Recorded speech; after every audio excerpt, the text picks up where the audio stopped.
오늘 말씀에서 하나님은 시체를 취급하는 엄격한 지침을 주셨습니다.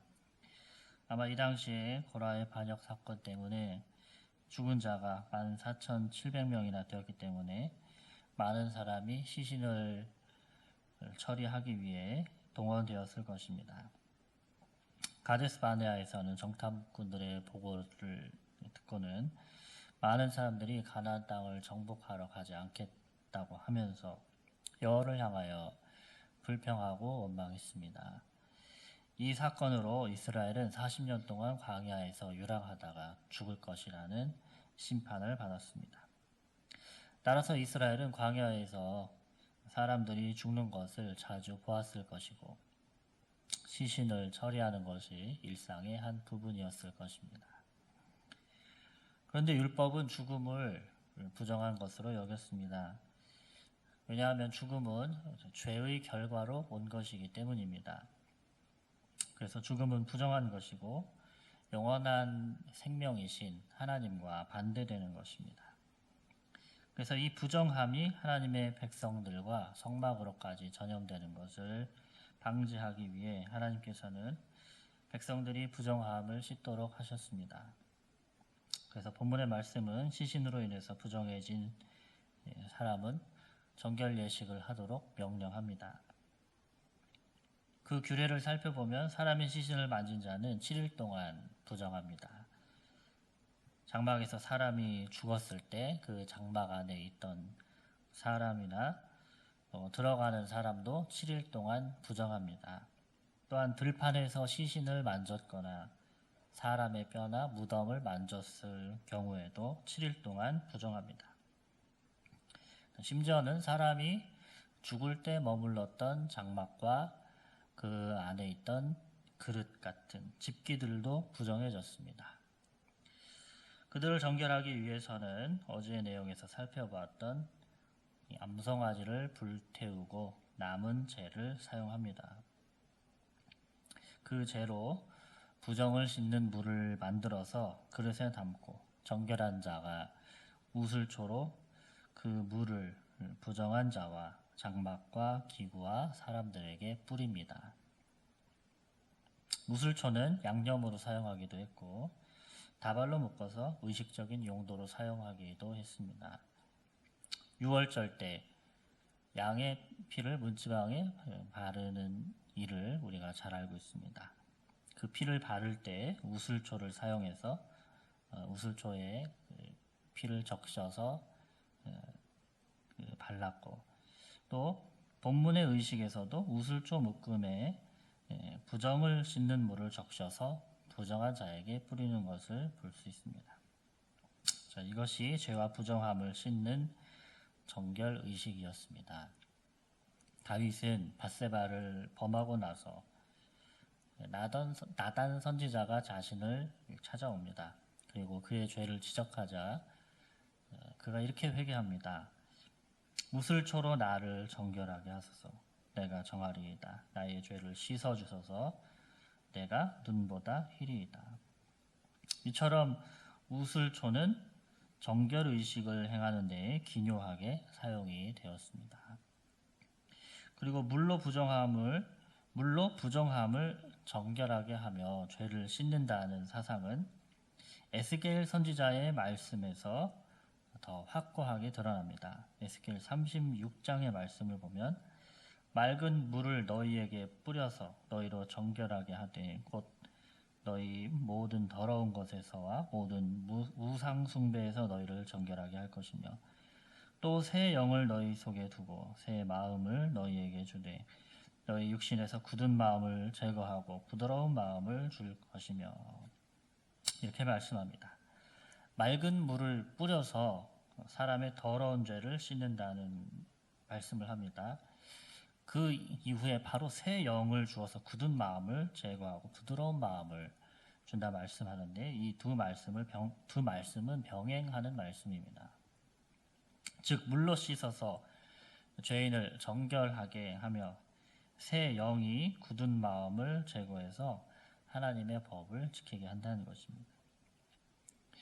이러한 사상은 예수님의 말씀에서 다시 한번 확인이 됩니다. 요한복음 말씀에 주님이 말씀하시기를 사람이 물과 성령으로 거듭나야 하나님의 나라를 볼 수 있고 들어갈 수 있다고 말씀하셨습니다.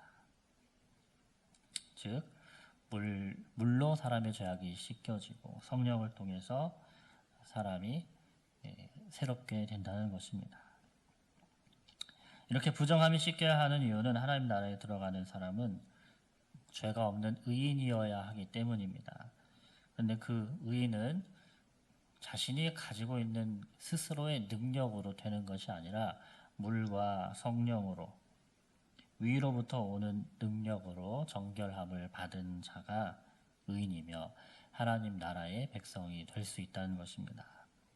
이러한 관점에서 본문을 다시 볼 때 하나님께서는 광야에서 행진하는 이스라엘 백성이 거룩한 백성이 되고 또 성막 또한 거룩함을 유지한 채로 있도록 강조하는 것을 알 수 있습니다.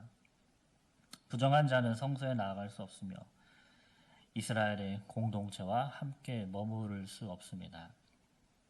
하나님의 나라의 공동체는 거룩한 공동체이기 때문입니다. 그래서 구약 시대에는 이렇게 부정한 시신을 만진 자들에 대하여 이런 의식을 행하여 정결하도록 했고 또 속죄 제사로 사람을 거룩하게 했습니다. 자, 그렇지만 이 모든 제사와 의식은 이로부터 수천 년 후에 이 땅에 오신 예수 그리스도의 희생의 제사를 상징하는 것입니다. 히브리서의 말씀에서 이것을 설명합니다. 히브리서 9장의 말씀에 보면 염소와 황소의 피와 및 암송아지의 죄를 부정한 자에게 뿌려 그 육체를 정결하게 하여 거룩하게 하거든 하물며 영원하신 성령으로 말미암아 흠없는 자기를 하나님께 드린 그리스도의 피가 어찌 너희 양심을 죽은 행실에서 깨끗하게 하고 살아계신 하나님을 섬기게 하지 못하겠느냐 이렇게 말씀합니다. 피와 무흠함, 거룩과 정결, 사망과 생명, 이것은 어떻게 거룩한 하나님께서 죄 많은 사람들 사이에 임재하실 수 있는가를 놓고 이스라엘 백성들이 씨름하며 고민하던 주제였습니다. 그런데 그것이 가능했던 이유는 그리스도께서 죽으심으로 인간의 모든 부정을 담당하셨기 때문입니다. 그리스도의 공동체는 그분의 피가 뿌려짐으로 인해서 정결하게 되었고 거룩하다 인정받은 공동체가 된 것입니다. 개개인의 그리스도인들도 마찬가지입니다. 우리들의 모든 부정함과 우리 안에 있는 죽음의 세력은 그리스도의 정결한 피가 뿌려질 때 모두 사라지고 깨끗하게 된 것입니다. 하나님은 우리의 더러운 죄를 해결해주고 정결케 하는 방법으로 자신의 아들 예수 그리스도를 우리에게 보내주셨습니다. 그의 이름으로 죄를 고백하고 용서를 구하면 이제 누구든지 죄의 사함을 받고 거룩하고 정결한 그분의 자녀가 될 수 있는 것입니다. 그렇게 할 때 하나님은 우리를 정결케 해주실 것입니다. 자, 한편으로 우리는 그리스도의 피로 인해 죄사함의 은총을 입었지만 정결함을 유지하는 노력은 계속되어야 한다는 것을 기억해야 합니다. 우리 역시 이 땅에서는 구약의 백성들과 같이 가나안으로 진군하는 광야 생활 한가운데 있습니다. 우리의 신분은 거룩한 백성이 되었으나 나 자신이 거룩하게 되는 것은 매일 저절로 되는 것이 아닙니다. 오늘 본문의 말씀에서도 시체를 만진 자가 그 부정함을 정결하기 위해서 그 물을 진영 밖에다 놓고 그 암송아지의 죄를 밖에다 놓고 필요할 때마다 사용하게 되는 것을 보게 되죠. 저는 광야에서 자신을 부정케 만드는 것들이 있습니다. 광야에서 보게 되는 우상과 이방의 문화와 마음속에서 일어나는 욕망과 욕심들을 죽이기 위해서 우리는 성령님의 능력이 필요합니다. 우슬초의 물과 같이 뿌려져서 우리를 정결하게 하시는 성령님의 도움이 필요한 것입니다. 그래서 우리는 성령의 도움을 요청하며 성령의 능력을 사모해야 합니다. 열렬하게 그분의 임재와 도움을 매일같이 사모해야 합니다.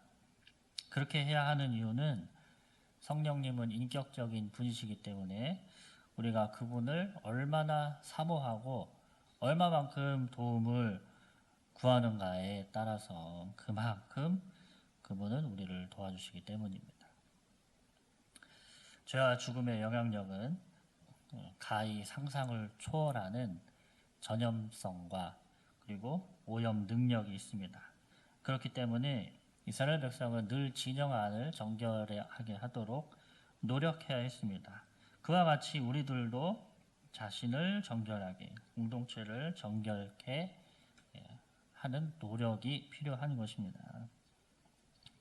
그들이 우슬초로 부정을 씻기는 물을 뿌려서 정결케 했던 것처럼 우리들도 매일같이 말씀과 기도와 성령님의 도움을 통해서 자신을 정결하게 그리고 거룩해 하는 성도가 되어야 합니다.